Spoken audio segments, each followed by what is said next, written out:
Shalom, puji Tuhan. Kita bersyukur bahwa saat ini kita bisa sama-sama berdoa, memuji, menyembah dan merasakan hadirat Tuhan yang begitu kuat, Hari ini saya ingin bagikan saudara satu firman yang berjudul Kristus adalah pokok pengharapan. Kristus adalah pokok pengharapan kita. Saudaraku yang Kristus, ini pesan sederhana, tetapi saya juga sangat berharap ya, sederhana, mudah dimengerti dan saudara bisa praktekkan. Saudaraku yang Kristus, dan kita akan melihat hasilnya itu tidak sederhana. Saudara, hasilnya itu dahsyat. Saudara, judulnya Kristus adalah pokok pengharapan kita. Saudaraku yang Kristus, ya, sehari bisa beberapa message masuk, baik lewat Instagram, lewat WhatsApp, lewat mana kepada kami, saudaraku yang Kristus. Yang intinya kita bisa ambil kesimpulan, sepertinya banyak orang mengalami yang namanya kebingungan, stres, depresi. Ya mungkin saudara juga mengalami hal yang sama. Dan kita berpikir bahwa penyebab stres, depresi, bingung ini karena saudara sedang menghadapi, berjuang dengan COVID kah, karena masalah pandemi ini, atau sedang masalah resesi, masalah keuangan dan lain sebagainya. Kita pikir itu masalahnya. Masalah di penyakit, masalah di ekonomi. Kita pikir seperti itu. Tetapi sebenarnya saudara, masalah yang utama, ya kan, bukan itu. Bukan yang dua ini, penyakit sama ekonomi. Masalah utamanya, penyebab utamanya saudara. Karena apa? Kita ini melupakan kebaikan Tuhan. Sehingga kita kurang bersyukur. Itu masalahnya. Masalahnya bukan di masalah itu. Masalahnya karena kita kurang bersyukur. Kita kurang bersyukur karena kita suka melupakan kebaikan Tuhan. Kemarin saya kasih denah itu tentang bait Allah, saudaraku. Jadi denah yang awal itu adalah pintu gerbang, saudaraku. Nah, untuk bisa ada Mazmur 100 ayat 4 kata, ku masuki gerbangnya dengan hati bersyukur. Setelah pintu gerbang, masuk ke pelataran. Nah, kita bahas kemarin pelataran itu apa? Ada dua barang, mesbah korban pembakaran untuk bawa korban daging saudaraku yang dibakar. Yang kedua adalah bejana pembasuhan untuk cuci tangan, untuk wudhu. Saudaraku, kita sudah bahas itu. Ya kan? Seorang pemasmur bilang lebih baik 1 hari ada di pelataran daripada 1000 hari di tempat lain. Pemasmur yang lain berkata, berbahagia orang yang dipanggil, dipilih, dan tinggal di pelataran. Karena dia akan kenyang dengan segala yang baik. Itu zaman perjanjian lama. Di pelataran aja kita bisa kenyang. Bayangin, zaman sekarang pada waktu Yesus naik ke surga. Naik ke atas kayu salib. Darahnya sedang dicurahkan. Apa yang terjadi saudara? Itu hari Paskah. Apa yang terjadi saudaraku? Itu orang pada ngumpul tuh di bait Allah. Ada di pelataran. Mereka lihat tirai bait Allah itu terbuka. Rame-rame orang lihat apa? Itu barang yang gak pernah dilihat oleh orang biasa. Barang itu namanya apa saudara? Di ruangan kudus ada pelita, saudara, kandil, saudaraku. Di situ ada meja roti, ada mesbah dupa, dan di ruangan Maha Kudus ada apa saudara? Ada tabut. Orang lihat semua. Artinya apa? Untuk setelah Yesus mati di salib, kita bukan lagi umat yang ada di pelataran. Tapi kita jadi umat yang ada di ruangan Maha Kudus. Makanya kita bisa rasakan waktu kita nyembah tadi. Rasakan hadirat Allah. Jadi kita bukan cuma kenyang dengan segala yang baik. Saudara, kalau kenyang, ya untuk kita doang kenyang. Tapi Tuhan bilang, aku datang supaya kamu punya hidup dan mempunyai dalam segala apa? Kelimpahan. Kalau ada yang berlimpah, ada yang luber. Pasti ada sesuatu yang apa? Bisa dibagikan. Yang ngerti katakan amin saudara. Jadi saya lihatnya gini. Saudaraku, penyebab utama depresi, stres, masalah. Bukan masalah penyakitnya, bukan masalah keuangannya, bukan masalah rumah tangganya. Masalahnya kita suka lupa sama kebaikan Tuhan. Sampai kita gak bisa bersyukur. Kalau kita bersyukur kita kan nyampe di pintu gerbang. Saudara, pada waktu kita naikkan pujian ada di pelataran. Waktu kita nyembah kita ada di mana? Ruangan Maha Kudus. Jadi kita ini perlu saudara menaruh pengharapan, ya. kepada kebaikan Tuhan Yesus. Kita taruh pengharapan kepada kebaikan Tuhan. Menaruh pengharapan kepada kebaikan Tuhan, itu adalah dasar dari semua pengharapan. Kita mau berharap sama Tuhan karena kita tahu Tuhan itu baik. Yang ngerti katakan amin. Itu dasarnya. Saudara harus bisa punya pengharapan. Kita bisa punya pengharapan kepada Yesus. Kita mengharap sama Dia karena Dia baik. Dia baik karena Dia mengasihi kita. Saya tulis saudaraku, kita tidak bisa menaruh pengharapan kepada Tuhan sampai kita percaya bahwa Tuhan Yesus itu baik. Yang ngerti katakan amin. Yang ngerti katakan amin. Ya, kita harus percaya bahwa Tuhan Yesus itu baik. Tuhan Yesus mengasihi kita. Bahkan Roma 5 ayat 8-9 bilang, saudara, Allah telah menunjukkan kasih-Nya kepada kita, ya kan, oleh karena Kristus telah mati untuk kita ketika kita masih berdosa. Waktu kita masih belum kenal Yesus, belum Kristen, bahkan belum dilahirkan oleh mama kita, Dia sudah mengasihi kita. Buktinya apa? Dia sudah mati di salib. Sekarang begini, lebih-lebih katanya, karena kita sekarang telah dibenarkan oleh darahnya. Lebih-lebih sekarang kita sudah percaya. Sudah dibenarkan oleh darahnya. Kita pasti akan diselamatkan dari murka Allah. Yang percaya katakan amin. Jadi saya masih melihat banyak orang Kristen gak berani terlalu banyak berharap sama Tuhan katanya. Karena Tuhan lagi marah sama saya. Ya kita gak bisa dong berharap sama orang yang marah sama kita. Pengharapan kita dasarnya ada dia akan mau tolong kita kan. Kita berharap, kita minta tolong. Orang yang mau nolong kita adalah orang yang baik sama kita. Bukan orang yang lagi marah sama kita. Orang lagi marah gak mungkin mau tolong kita. Orang yang lagi benci enggak. Ini yang harus saudara tanamkan di sini. Yang percaya katakan amin. Ya saudaraku, saya ingin dorong terus. Menara doa ini saya mau yakinkan saudara bahwa Tuhan itu baik. Allah telah menjatuhkan kemarahannya atas dosa kita 2000 tahun yang lalu ketika Yesus mati di Golgota. Katakan amin saudaraku. Katakan amin. Sampai ini dasar firman ini. Roma pasal 8, tidak ada lagi penghukuman bagi setiap orang yang percaya Tuhan, yang hidup di dalam Tuhan. Yang ngerti katakan amin. Nah sekarang Pak Sabta, kenapa aku ngalami masalah demi masalah gak selesai? Kalau Tuhan tuh mengasihi saya, kalau Tuhan tuh baik, kan banyak omongan seperti ini, pemikiran seperti ini. Kenapa kok saya susah terus? Dengar baik saudara Kristus. Saya mau kasih tahu saudara, saudara dan saya adalah anak Tuhan. Kita adalah anak. Itu dulu tahu identitas kita. Yang kedua, kalau kita tahu identitas kita tahu peran kita apa. Dan siapa daripada Bapa kita. Ini dulu kita mulai. Saudara, ayo sekarang kumpulkan tenaganya, kumpulkan pikirannya, kumpulkan perasaannya, semuanya untuk satu titik gini. Katakan sama dengan saya, Tuhan Yesus baik kepada saya. 1, 2, 3, Tuhan Yesus baik kepada saya. Karena Tuhan Yesus mengasihi saya. Katakan amin. Katakan amin. Nah sekarang kalau misalnya saudara mengalami krisis, saudara mengalami pencobaan, kita jangan dengar apa kata orang, apalagi orang itu gak ngerti Alkitab. Kita harus lihat Alkitab. Apa kata Alkitab mengenai krisis, pencobaan yang sedang kita alami? Saudaraku, apa kata Alkitab? Dengar saudara, Alkitab ini buku dari Kejadian sampai Wahyu. Kalau kita press itu kan banyak kata kalimat. Itu dari satu buku kitab, beberapa kitab jadi masuk satu buku, satu pasal, jadi satu ayat. Kita press dengan satu kata. Apa saudara? Kasih. Ini buku kasih, cuman kasih. Makanya saudara, ketika saudara mengalami pencobaan, apa kata Alkitab? Jangan dengar apa kata orang, apalagi orang itu nggak ngerti firman. Apa?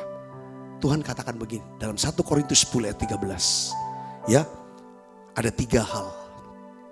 Ya kan saudara, inilah dasar kita menaruh pengharapan pada Tuhan. Ya, kalau saudara baca di dalam 1 Korintus 10 ayat 13 katakan apa? Pencobaan-pencobaan yang kamu alami ialah pencobaan biasa. Jadi pencobaan itu adalah hal yang biasa selama kita masih hidup di dunia. Harus anggap setiap krisis, setiap pencobaan, setiap masalah yang kita hadapi, itu harus kita pikir, itu percobaan yang biasa selama kita hidup di dunia. Yang tidak melebihi kekuatan manusia, sebab apa? Allah setia. Karena itu ia tidak akan membiarkan kamu dicobai melampaui kekuatanmu. Pada waktu kamu dicobai, ia akan memberikan kepadamu jalan keluar sehingga kamu dapat menanggungnya. Jadi pencobaan itu dia akan melampaui kekuatan kita.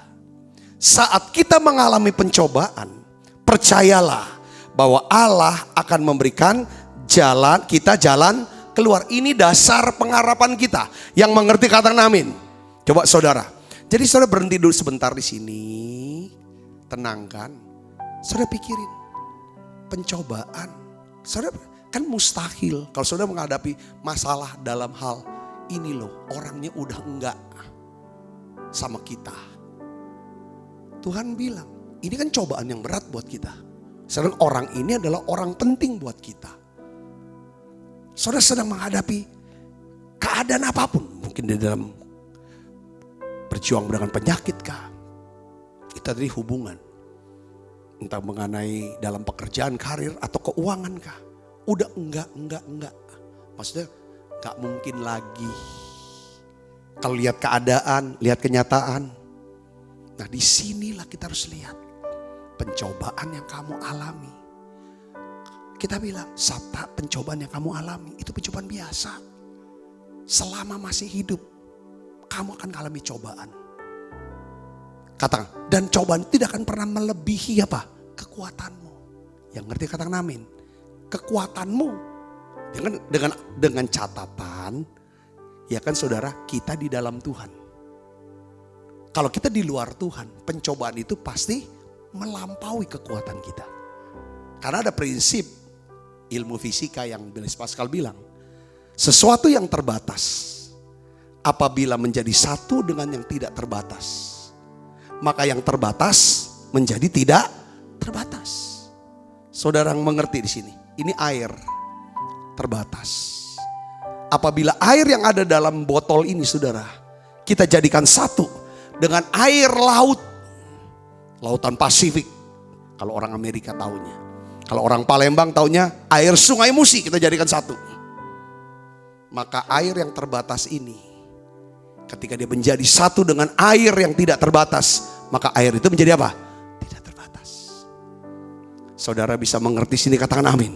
Yang kedua, waktu saya mengalami pencobaan, kita bilang, saudaraku saat kita dicobai, maka Allah akan memberikan jalan keluar.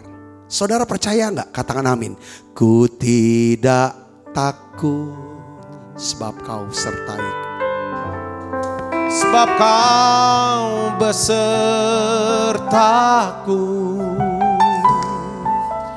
Ku tidak bimbang. Sebab engkau Allahku. Sebab engkau Allahku. Engkau meneguhkanku, bahkan menolongku.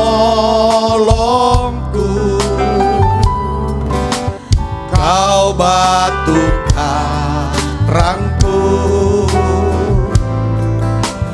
Yesus Tuhan.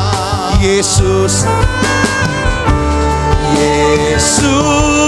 memegangku dengan tangan kananmu. Yesus memberiku kemenangan. Yesus memegangku.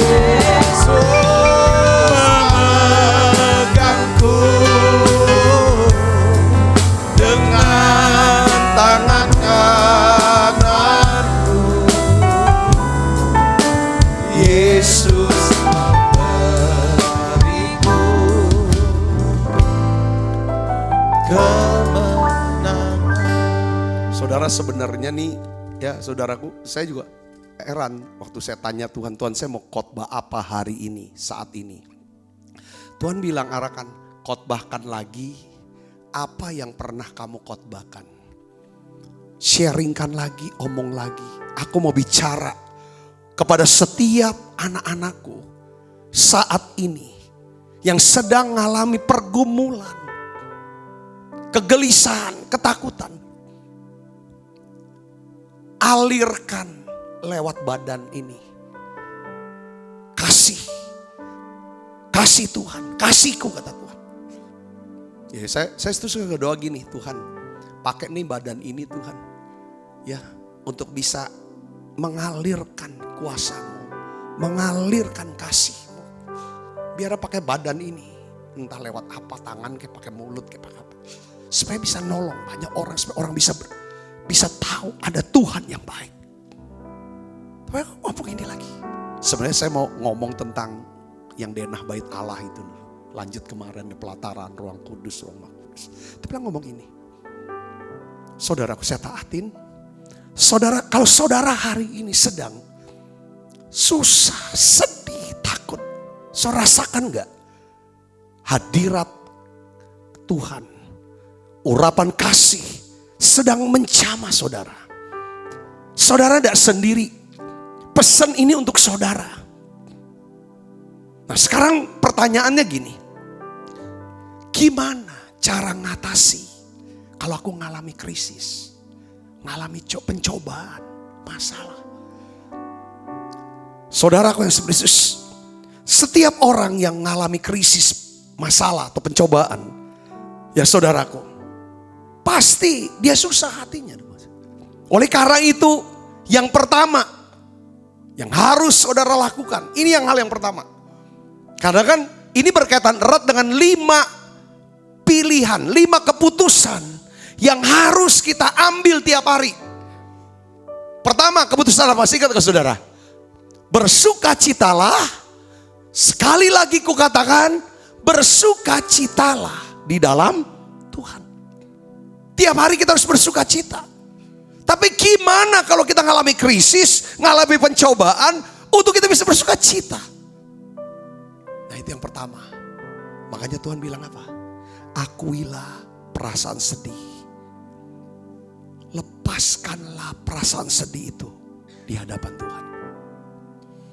Saudaraku yang Yesus, Matius 11 ayat 28-29 katakan begini. Mari kepadaku kamu yang letih lesu dan berbeban berat. Aku akan berikan kelegaan bagimu. Pikulah kuk yang kupasang, belajarlah padaku. Karena aku lemah lembut dan rendah hati. Dan jiwamu akan mendapatkan ketenangan. Tuhan, ini undangan daripada Tuhan. Mari kepadaku kamu yang letih lesu dan berbeban berat. Aku akan berikan kelegaan kepadamu. Saudara, kalau saudara punya perasaan sampai takut, marah, khawatir, tertekan, cemas, putus asa, sedih. Waktu hari ini sekarang, saudara tidak boleh simpen perasaan itu. Dan juga tidak boleh juga menyangkali. Aku nggak apa-apa kok. Enggak. Kita harus mengakui perasaan itu. Omong ke Tuhan. Lepaskan perasaan itu kepada hadapan Tuhan. Lalu izin minta Tuhan berikan saya apa? Kelegaan, ketenangan. Yang mengerti percaya katakan amin. Kayak bisa gini. Saya suka doa. Kalau saya khawatir, saya takut. Saudara, saya omong. Bapa dalam nama Yesus. Sabda takut, aku takut Tuhan. Takut, khawatir apa? Dengan ini, aku takut. Sampai dari hati yang ke dalam. Doa yang keluar dari hati yang paling dalam, itu akan nyampe ke dalam hatinya Tuhan. Yang ngerti katakan amin. Kalau saudara bisa berdoa, sampai hati saudara tuh terjamah oleh doamu, oleh perkataanmu. maka doa itu pasti akan menjamah hati Tuhan. Yang ngerti katakan amin saudara. Jadi dengan perasaan remuk, saudara bisa katakan, aku sedih, aku marah, aku benci. Ngomong gak apa-apa. Tuhan, tolong aku Tuhan. Tolong aku Tuhan. Angkat semua perasaan ini Tuhan. Yang negatif ini. Beri aku sesuai dengan janji-Mu ketenangan, kelegaan, damai sejahtera, sukacita, dan hati yang bisa percaya bahwa Engkau Allah yang baik. Engkau Tuhan baik. Kau sanggup tolong aku. Kau sanggup selamatkan aku. Kau sanggup selamatkan keluargaku, rumah tanggaku, keuanganku. Kau sanggup selamatkan aku dari penyakit ini, dari masalah ini. Waktu Daud saudara, ya, waktu Daud menghadapi pencobaan besar di Siklak, istrinya diculik, anak-anaknya diculik, hartanya dijarah. Bahkan para pengikutnya rame-rame mau bunuh dia. Alkitab katakan di 1 Samuel pasal 30 ayat 4 katakan begini. Lalu menangislah Daud dan rakyat yang bersama-sama dengan dia itu dengan nyaring. Sampai mereka tidak kuat lagi menangis. Saudaraku yang Kristus. Jadi Daud juga curhatnya ke Tuhan. Yang ngerti katakan amin. Yang ngerti katakan amin. Nah sekarang gini saudara. Kita udah tahu ya. Badan kita ini. Itu akan nolak. Dan ngeluarkan. Ya kan. Makanan, minuman yang tidak baik. Saudaraku. Dia akan keluar. Kalau saudara bisa langsung muntah. Atau langsung diare buang. Itu pasti ada makanan atau minuman yang tidak benar. Ada bakteri dalamnya. Dia berusaha untuk keluarkan. Lewat BAB atau lewat muntah. Tapi kalau misalnya perasaan sedih, marah, kecewa, terluka, takut, gelisah. Saudaraku, ini gimana untuk keluarinnya? Saudara, kalau makanan bisa lewat BAB atau lewat gitu. Nah, saudara saya belajar. Tuhan udah bilang, pakai apa? Pakai mulut. Pakai mulut. Kita bisa berkata-kata kepada Tuhan lewat doa. Keluarkan itu lewat doa. Katakan lewat doa. Doa tadi saya bilang, saya ajarin. Yang kedua, bahasa roh. Bahasa roh. Saya suka bahasa roh. Sampai kayak kelepasan. Mengalami kelepasan. Sampai plong di hati. Lega ada damai sejahtera. Jadi gak ada sekatan lagi. Plong sampai plong. Nyanyikan nyanyian pujian kepada Tuhan. Pikirkan kebaikan Tuhan. Lalu naikkan ucapan syukur. Kalau ini udah tapi masih ganjel. Minta tolong seseorang yang penuh Roh Kudus, penuh firman. Tolong doakan aku. Aku lagi segini nih. Tolong lepasin urapan. Lepasin blessing buat saya. Sampai sedang alami. Yang mengerti katakan amin saudaraku. Jadi pertama harus pastikan kalau lagi sedang mengalami pencobaan. Yakinkan yang di sini itu plong. Kalau yang di sini plong artinya ada damai sejahtera, ada sukacita, ada ketenangan, ketentraman. Ini modal saudara. Seperti firman Tuhan katakan dalam Yesaya 26 ayat 12. Modal apa? Modal kita ini di sini. Modal kita tuh Tuhan sebenarnya. Di sini dikatakan, ya Tuhan kau menyediakan damai sejahtera bagi kami.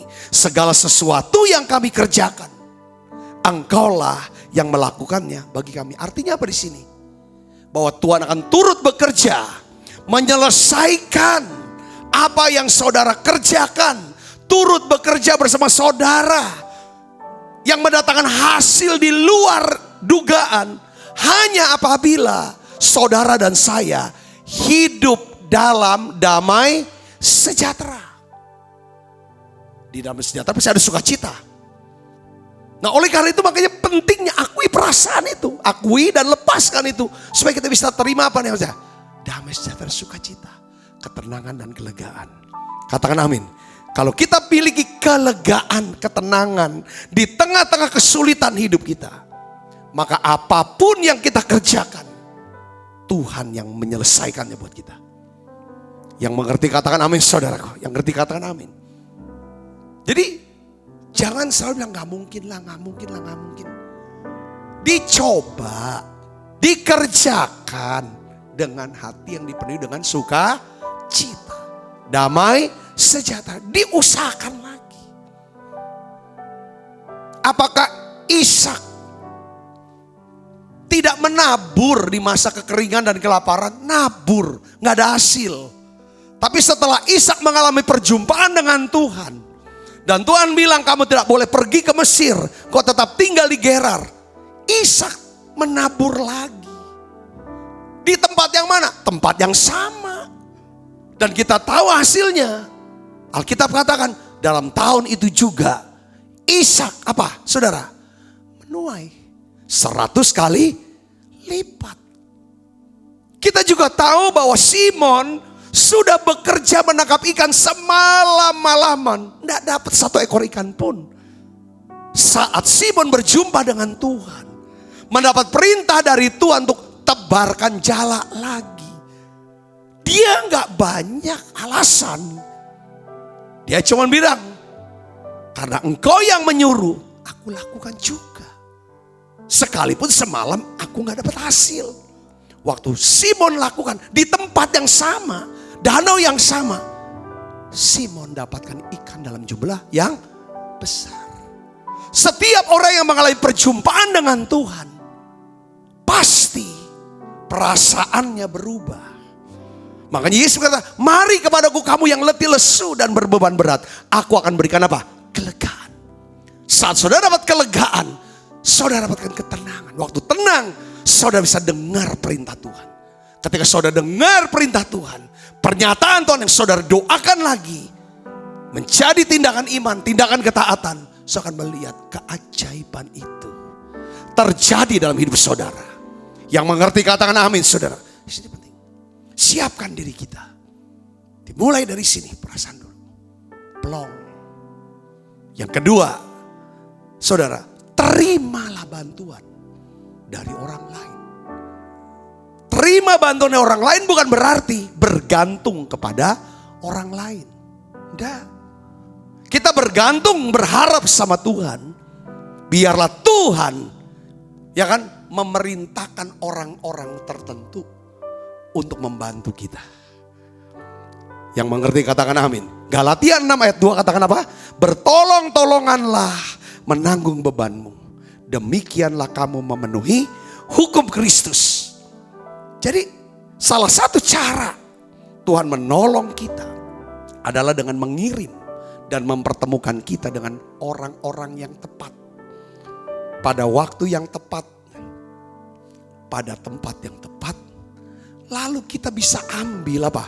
Keputusan, ngomong, tindakan yang tepat, respon kita.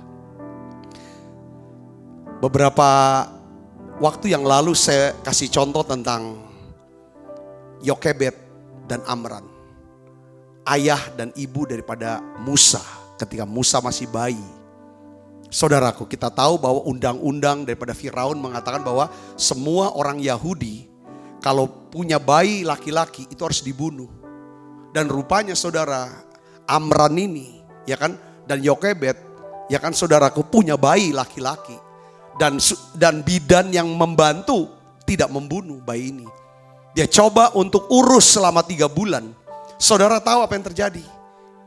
Amran dan Yokebed itu dia percaya, menaruh pengharapan kepada Tuhan. Kepada Tuhan. Kenapa? Dia menaruh pengharapan. Karena dia percaya bahwa Tuhan baik. Bisa tolong dia. Oleh karena itu dia kerjakan sebisa dia lakukan. Walaupun hal itu sulit untuk dilakukan. Dia bisa sampai 3 bulan dia urus Musa. Selebihnya, saudara dia minta hikmatnya. Kalau kelamaan dia urus, ketangkep, malah bayi ini akan dibunuh. Saudara apa yang dia buat? Dia buat keranjang. Lalu dia taruh bayinya, Musa yang umur 3 bulan. Lalu apa saudara? Dia taruh di sungai Nil. Waktu khotbah kemarin saya tulis, saya ngomongnya sungai Musi saudara. Saking semangatnya. Yang ngasih tahu adalah istri saya. Tadi kamu ngomong itu sungai Musi bukan sungai Nil. Dia bilang, iya ya. Karena aku taunya mikirnya Nil, yang keluarnya Musi, saudaraku. Saudaraku Yesus, ini dia. Orang yang naruh pengharapan, dia bisa lepaskan gitu loh, bayi Musanya di atas keranjang. Dan membiarkan air itu membawa. Air seringkali bicara aliran air, bicara tentang aliran Roh Kudus. Yang ngerti katakan amin saudara. Mana nyangka. Dia gak akan pernah berpikir. Kalau Tuhan bekerja saudara, melampaui akal sehat kita.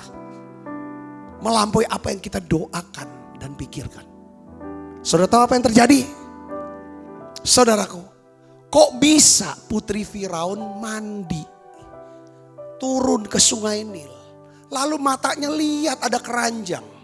Disuruhlah orang ambil keranjang itu. Waktu dibuka keranjangnya, kok bayinya pas mewek. Pada waktu dia lihat bayinya nangis jatuh hati putri Firaun. Saudara bisa lihat sini, ketika Tuhan bekerja dengan caranya yang ajaib di balik layar kehidupan kita. Apa yang terjadi saudara? Dia akan pertemukan kita. Saudaraku, ya kan? Kita akan bisa berada di tempat yang tepat, pada waktu yang tepat, dan ketemu orang yang tepat, lalu kita bisa pada saat yang tepat. Ngomongnya tepat. Akhirnya apa saudara? Bayi Musa diangkat, diselamatkan. Nah, kakaknya Miriam ketemu dengan putri Firaun, bicara. Saya kenal. Ada seorang ibu, air susunya bagus, lancar, banyak. Bisa kasih susu bayi ini. Akhirnya putri Firaun ambil keputusan. Bayi Musa diserahkan kembali kepada ibu Musa. Lalu dikasih tunjangan bulanannya. Terus boleh pelihara. Dengan dikirim namanya prajurit mungkin Mesir. Mana nyangka saudara. Akhirnya ibunya bisa besarkan Musa. Setelah Musa besar, kan harus sekolah. Sudah yang sekolahin putri Firaun. Sampai akhirnya dia dipersiapkan menjadi orang nomor 2 di Mesir.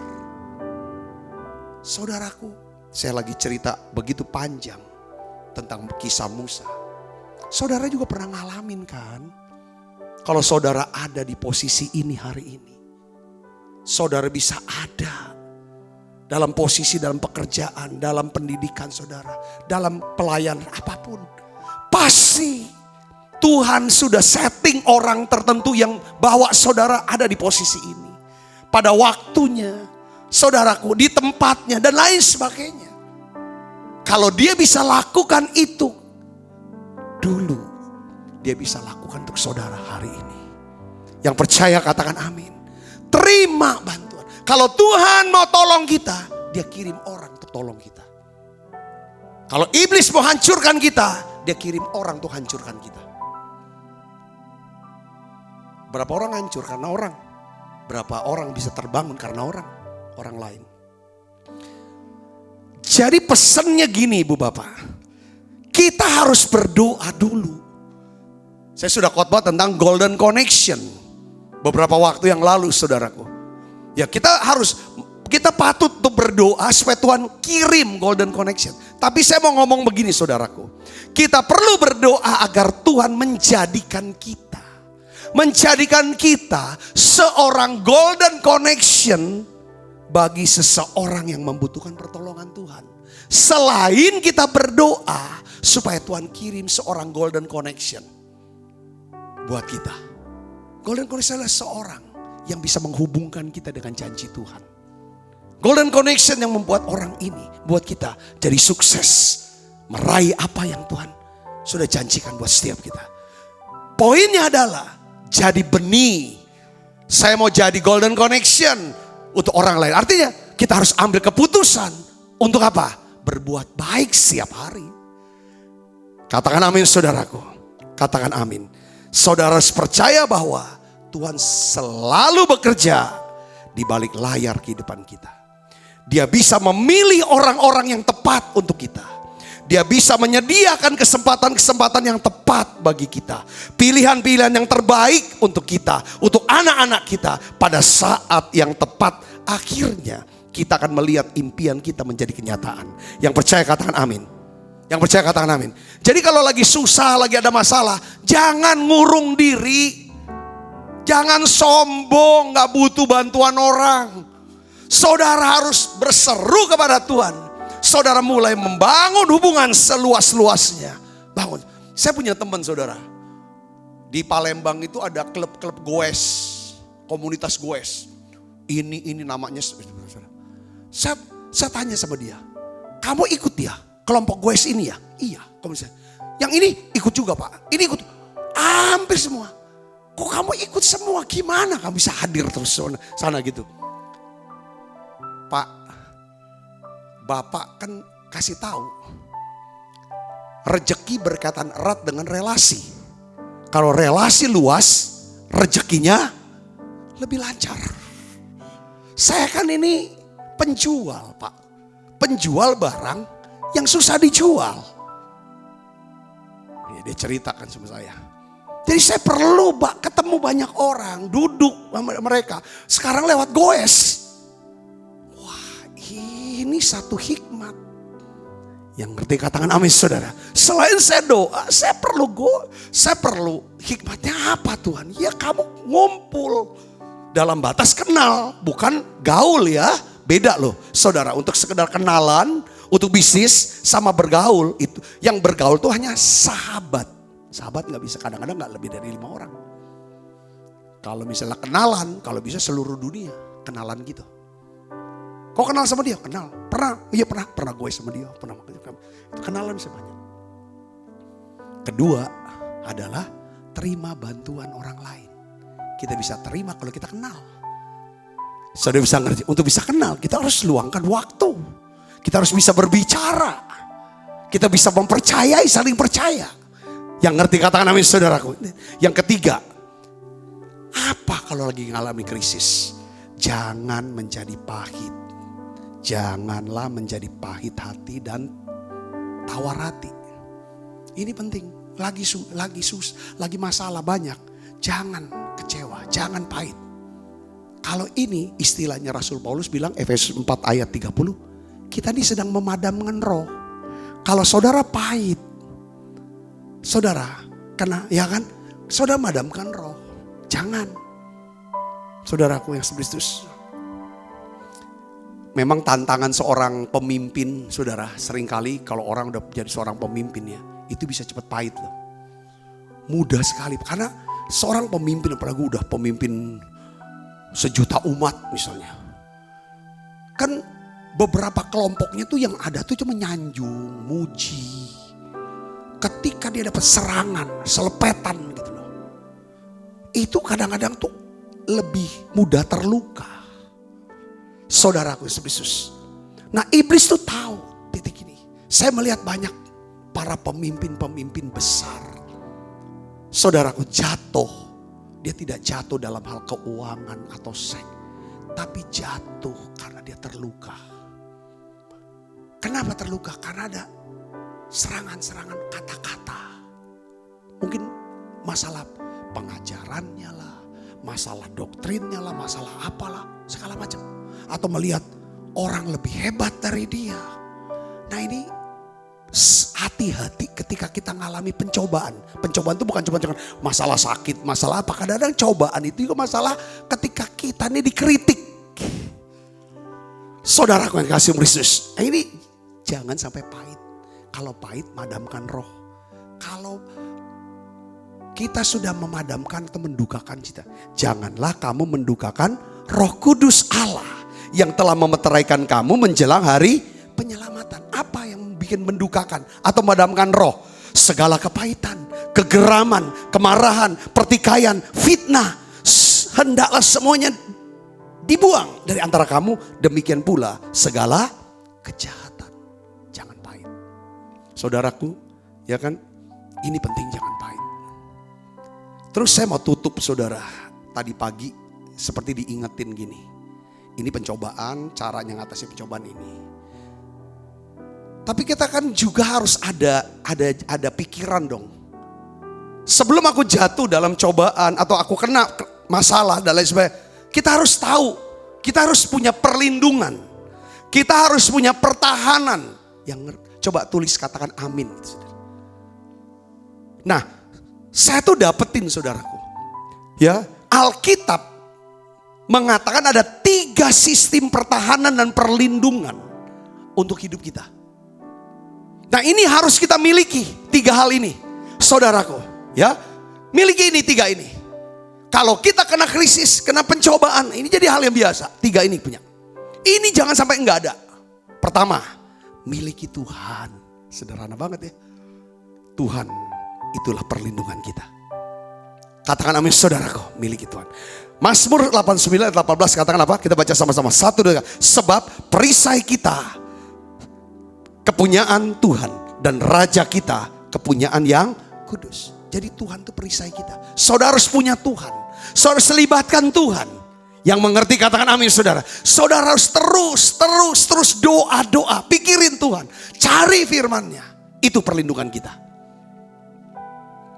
Mazmur 91 ayat 1 dan 2 katakan orang yang duduk dalam lindungan yang maha tinggi dan bermalam dalam naungan yang maha kuasa akan berkata kepada Tuhan, tempat perlindunganku dan kubu pertahananku, Allahku yang kupercayai. Saudara setiap hari, apakah saudara setiap hari, setiap saat ada nggak doa yang naik ke atas untuk minta Tuhan, lindungi aku Tuhan, lindungi aku Tuhan. Dalam seluruh hari hidup saudara. Makanya saya tuh jadi saya banyak filosofi yang saya dapat ketika saya lagi goes. Saya bersepeda saudaraku. Dengar banyak cerita-cerita tentang ada yang kena ini, kena celaka ini, celaka. Saudara, dan lain sebagainya. Saya tahu memang ini. Itu yang menjadi filosofi. Sementara goes, bukan cuma doa keliling yang saya buat. Tapi selalu saya ingat Tuhan, lindungi aku. Lindungi grup atau rombongan yang sedang bersama saya. Lindungi Tuhan. Ketemu lihat ada rumah siapa, toko siapa. Saya bilang, Tuhan engkau perlindungan, engkau perlindungan. Tolong lindungi Tuhan. Kita butuh perlindungan secara rohani, secara jasmani, secara hubungan, dan juga secara keuangan. Ini harus kita jadikan bukan cuma slogan, itu dalam doa, dalam pikiran. Yang kedua, jadi kita harus miliki Tuhan. Tuhan tuh memang benar-benar dimiliki, kita gunakan, libatkan. Yang kedua, kalau kita punya Tuhan, pasti Tuhan akan berikan kita apa? Hikmat. Miliki hikmat. Yang kedua, hikmat inilah perlindungan kita. Kita harus cerdas. Lebih dari cerdas itu adalah apa? Hikmat. Hikmat itu berasal dari mana? Dari Tuhan. Karena kita hormati Tuhan, suka doa, kita tanya terus Tuhan, maka dia akan hidupi firman dan dia jadi hikmat. Hikmat itu adalah apa? Kita tahu apa yang harus kita katakan saat itu. Kita tahu apa yang harus kita lakukan pada saat itu. Saudaraku, makanya dalam Pengkhotbah 7 ayat 12 katakan begini saudara. Karena perlindungan hikmat adalah seperti perlindungan uang. Dan beruntunglah yang mengetahui bahwa hikmat memelihara hidup pemilik-pemiliknya. Saudara bilang, saya mau punya hikmat. Saya bisa punya hikmat. Maka itulah perlindungan saya. Perlindungan rohani saudara. Perlindungan untuk jasmani. Perlindungan untuk hubungan.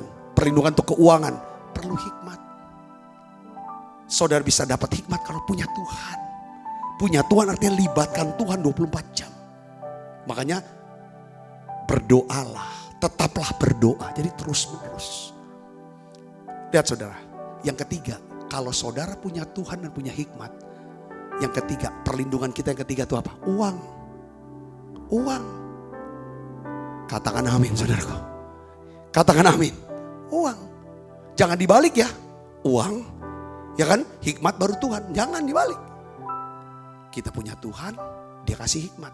Dengan adanya hikmat kita bisa selesaikan masalah orang. Saudara selesaikan masalah orang. Menyelesaikan kebutuhan. Kita dapat uang dan uang. Ya kan? Uang adalah perlindungan kita. Karena perlindungan hikmat adalah seperti perlindungan uang. Setuju gak saudara uang tuh bisa melindungi kita? Iyalah. Kalau nggak ada uang, perut ini kosong terus. Kalau perut kosong, saudaraku, apa yang terjadi?